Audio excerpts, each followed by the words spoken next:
Dictation start होगी 5 second बाद। Start. Uttar Pradesh और बिहार में गंगा नदी में शव मिलने का सिलसिला कायम रहना आघातकारी है। चूँकि बड़ी संख्या में शव मिले हैं, इसलिए यह अंदेशा होता है कि कहीं ये उनके तो नहीं जो कोरोना के शिकार हुए। यह एक तथ्य है कि कोरोना की दूसरी लहर गांवों तक पहुंच गई है और कुछ इलाकों में कहर भी ढा रही है। लेकिन यदि यह मान भी लिया जाए कि गंगा में मिले शव कोरोना का शिकार हुए लोगों के हैं, तब भी यह समझना कठिन है कि आखिर उन्हें नदी में बहाने की क्या ज़रूरत थी।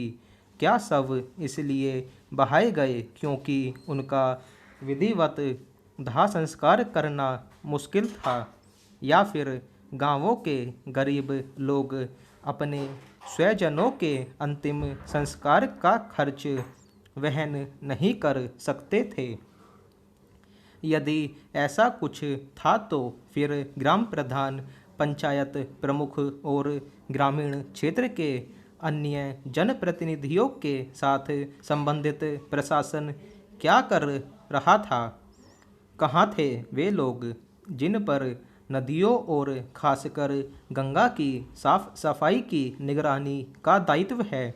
आखिर नदियों की पूज्य मानने वाले ग्रामीणों के मन में यह क्यों नहीं कौंधा कि वे इस तरह शव बहाकर घोर अनर्थ कर रहे हैं और इससे उनकी और उनके क्षेत्र के साथ देश की भी बदनामी होगी? क्या यह माना जाए कि ग्रामीण इलाकों में एक वर्ग ऐसा है जो अभी भी नदियों की शुद्धता की परवाह नहीं करता? ये वे गंभीर सवाल हैं जिनका जवाब तलाशा ही जाना चाहिए। बेहतर हो कि इसकी कोई जांच हो कि किन कारणों से गंगा में शव बहाए गए। इसी के साथ इसकी कोई ठोस व्यवस्था होनी चाहिए कि भविष्य में कोई भी इस तरह नदियों से खिलवाड़ न कर सके।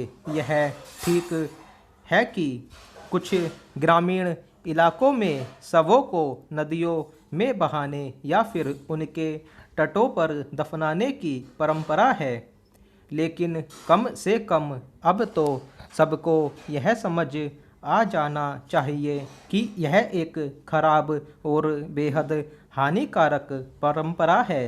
इसे हर हाल में रोका जाना चाहिए। एक ऐसे समय और भी जब नदियों को दूषित होने से बचाने के लिए व्यापक अभियान चलाए जा रहे हैं। परंपराओं या फिर मजबूरी के नाम पर नदियों को दूषित नहीं होने दिया जा सकता। बेहतर हो कि जिस तरह उत्तर प्रदेश और बिहार की सरकारें चेतीं, उसी तरह अन्य राज्य सरकारें भी चेतें, क्योंकि इसकी आशंका है कि इस तरह का काम अन्य जगह भी हो सकता है। राज्यों को यह समझना होगा कि महामारी से लड़ने के साथ ही इसकी भी चिंता करनी है कि उसकी चपेट में आए लोगों के अंतिम संस्कार कोविड प्रोटोकॉल के तहत ही हों। बरेली की एक छात्रा कोरोना से उबर चुकी है। अब किसी को प्लाज्मा दान कर जीवन बचाने की उत्कंठा है। इसी तरह अपने पिता को गंवा चुकी शख्स जब खुद कोरोना को मात देने में कामयाब हुआ तो एक ज़रूरतमंद को प्लाज्मा दान करने के लिए दिल्ली से मुरादाबाद पहुंच गया। इस तरह के दानियों ने कई लोगों के जीवन की रक्षा की है। ऐसे लोग ही समाज को विपदा में संबल प्रदान करते हैं, आपदा से लड़ने की हिम्मत बनाते हैं। इनकी भरपूर प्रशंसा की जानी चाहिए। बात सिर्फ प्लाज्मा दान की ही नहीं है, कई अन्य तरीकों से भी कोरोना संक्रमितों की मदद की जा सकती है। ऑक्सीजन और दवाओं के अभाव में लोग दम तोड़ रहे हैं। लॉकडाउन या कोरोना कर्फ्यू के कारण ऐसे लोग बड़ी संख्या में बेरोजगार हो गए हैं जो लघु व्यवसाय से जुड़े थे और रोज की आमदनी से रोजी रोटी चलती थी। ऐसे लोगों की मदद की जा सकती है। साधन संपन्न लोग सरकारी अस्पतालों में ऑक्सीजन कंसंट्रेटर से लेकर आवश्यक दवाओं का दान कर सकते हैं। दिहाड़ी मजदूरों और ठेला खोमचा पटरी व्यवसायियों की बस्तियों में खाद्य सामग्री बंटवाई जा सकती है। टीके को लेकर किसी भय भ्रांति को दूर करने के लिए जागरूकता अभियान चलाया जा सकता है, प्रेरित किया जा सकता है। हम अपने आसपास के ऐसे लोगों को तलाश सकते हैं जो टीके के लिए रजिस्ट्रेशन करवाने में खुद को असमर्थ पा रहे हैं। एक मोबाइल फ़ोन नंबर पर 4 लोगों का रजिस्ट्रेशन करवाया जा सकता है। इस काम में हम उनकी मदद कर सकते हैं, उनका ऑनलाइन रजिस्ट्रेशन करवा सकते हैं। पास पड़ोस में मास्क न लगाने या शारीरिक दूरी का पालन न करने वालों को सद्भावपूर्ण तरीके से समझाया जा सकता है। इस तरह के छोटे छोटे प्रयास बूंद बूंद से सागर भरता है जैसी लोकोक्ति को मूर्त रूप दे सकते हैं। टीकाकरण से जितने अधिक से अधिक लोग जुड़ेंगे, कोरोना के विरुद्ध सुरक्षा कवच उतना ही व्यापक और प्रभावी बनेगा।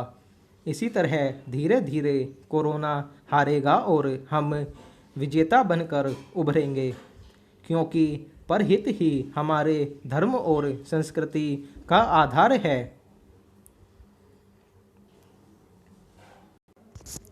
किसी भी मुसीबत और परेशानी से पार पाने के लिए मनुष्य के अंदर हिम्मत का होना बहुत ज़रूरी है।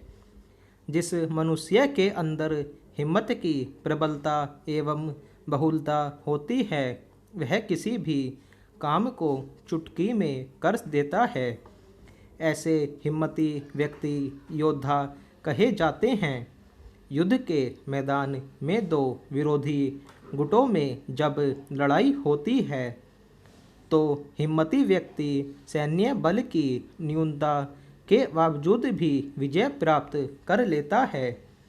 इसके ठीक विपरीत सैन्य बल से मजबूत होने के पश्चात भी विपक्षी दल परास्त हो जाता है, क्योंकि उसकी हिम्मत कमज़ोर पड़ जाती है। जिनकी हिम्मत कमज़ोर पड़ जाती है वे रणबांकुरे नहीं कायर होते हैं। वे अपने साथ सेना की जान भी खतरे में डाल देते हैं। लेकिन जो सेनापति हिम्मती होता है वह अपनी जान की परवाह किए बगैर सेना का नेतृत्व करते हुए आगे बढ़ता जाता है और अंततः अपने मकसद में सफल होकर ही दम लेता है।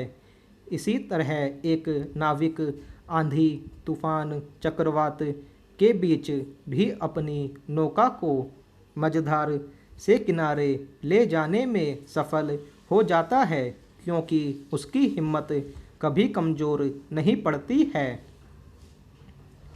इस संसार में पग पग पर संघर्ष और चुनौती है। एक नाविक और योद्धा की तरह जो लोग अपने अंदर हिम्मत बनाकर रखते हैं वे साधनहीन होने के पश्चात भी जीवन जीने में सफल होते हैं। साधन संपन्न होने के पश्चात भी कई लोग स्वयं के हिम्मत की निर्बलता के कारण मुसीबतों में घबराकर जीवन से हार मान लेते हैं। हिम्मती व्यक्ति के अंदर आत्मविश्वास काफ़ी ज़्यादा होता है। परिणाम स्वरूप वह सभी स्थितियों में सुरक्षित रहते हुए लक्ष्य हासिल कर लेता है। कोरोना महामारी के इस दौर में यदि एक योद्धा की तरह मजबूत बनकर इससे लड़ते रहे तो हम जरूर सफल होंगे। ईश्वर पर विश्वास रख हिम्मत बनाए रखें। ईश्वर की शक्ति सबसे बड़ी है। इस पर भरोसा बनाए रखने में ही समझदारी है। इसीलिए कहा गया है, हारिए न हिम्मत, बिसारिए न राम को। स्टॉप।